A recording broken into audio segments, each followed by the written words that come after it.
Hello guys, good evening. So karon pag naabot gikan sa among lakaw no. Giniha dito mi sa Tayod Liluan for deliverance. Unya apitin ako sa balay, third floor. Ako ka istanan, unya surprise kami istanan kay tulo ra mi ka buok no na ato no ni Brad Manuling, ni Brad Sam. Ako na-shock me kay ang ilang gi-prepared nga pagkaon usa ka lechon. Yung usa ka lechon nga 50 kilos. So mao na nga shock me kay may ilang giandam, no? So man nga kay early in the morning kaay sa ilang invitation nya mato nga nagatuo sila nga daghan mi. So mo na praise the Lord kaayo kay ilag pangandaman, no? Pangandaman nila tungod sa Ginoo. Okay. So mo na igsuon dito mi og na-bless kaayong pamilya no sa ilang nasinati no. Sinati nga ang pag-deliverance nila sa ilang balay. Dako ni nga balay ha. Third floor ni piting dako nya mao lagi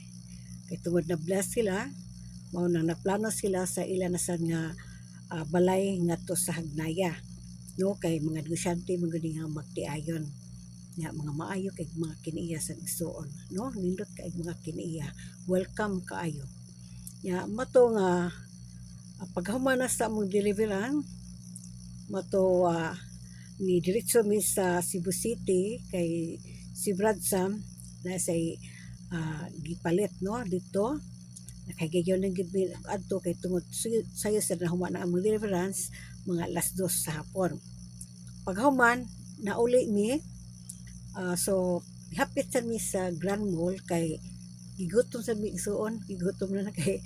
maon kay kuan sa hapit sa ang kuanting panihapon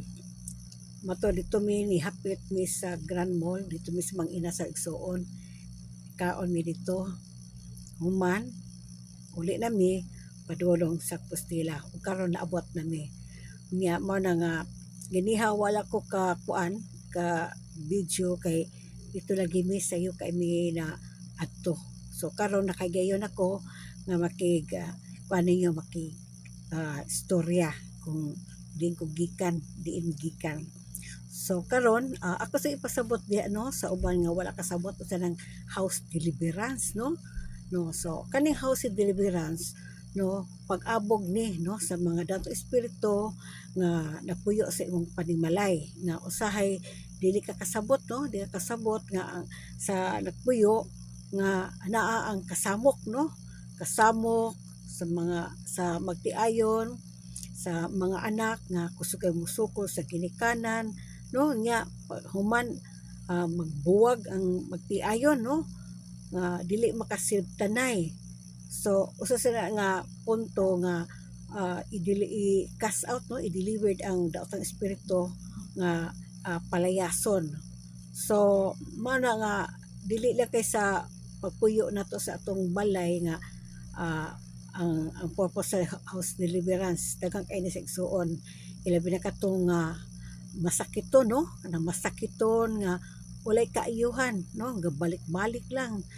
atos doktor walay findings so usa sa nga ang uban interesado kaayo nga gusto magpa deliverance so kani sister mga brothers nanani gini siya mga tested gini siya nga mga paghitabo no nga mauna nga sa diha na deliverance ng balay so naangkon nila ang kalinaw no kalinaw so mana ang pasabot ana nga unsa na ang house deliverance so katong willing so pwede ra mo kontak nako no para atong sabutan kung kanus ang mag-schedule ta okay so gini ha sa house deliverance namo dito sa Tayod Liluan so na-bless kaayo ang magtiayon o ila sang giplanuhan nga ang ilang balay nga to sa Hagnaya ila sang ipa-deliverance so mao na nga so masinati gani mo ang house deliverance niya mutuo lang jud kay igsuon walay imposible ang tanan alright so daghang salamat ug maayong gabi God bless.